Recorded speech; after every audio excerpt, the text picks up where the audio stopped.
The last thing we're going to look at is the concept of a unit circle. So a unit circle is a circle that has a radius of 1. And the reason we do this, or we look at the unit circle, is to try and find the relationships between sine, cos, and tan when we're doing our opposite over hypotenuse and stuff like that. So if we look at this little unit circle right here, if we go sine of the given angle, that would be opposite over hypotenuse, which is, come on, pen, you can work. Why aren't you working? It turned off. I don't know why. Maybe the battery is low. Let's try this again. If we go opposite, y over 1, which just gives you y. So the y value is the same as your sine relationship if you're using something with a unit circle. And if we go cos, it's adjacent over hypotenuse, which is just x. Let's just throw a tan up here just for fun. Tan is opposite over adjacent. So let's look at these situations. If you've got sine theta is the y coordinate of a given point, and cos theta is the x coordinate. So whenever you're given x, that's your cos theta value. Whenever you're given y, that's your sine theta value when you're dealing with a unit circle that has a radius of 1. We are going to use that understanding to find exact values of the sine and the cosine and tangent for the next couple of questions. If we had a theta value of 90, that means our terminal arm would lie right on,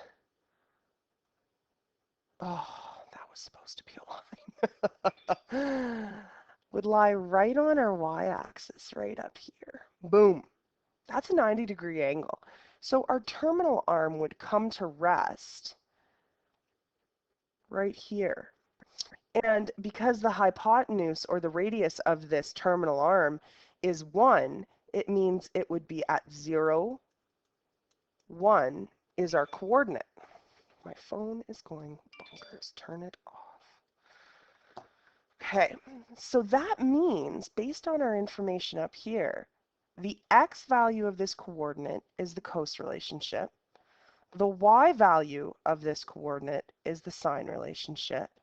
And tan is y divided by x, which would be our y value, 1 divided by x. So let's try that.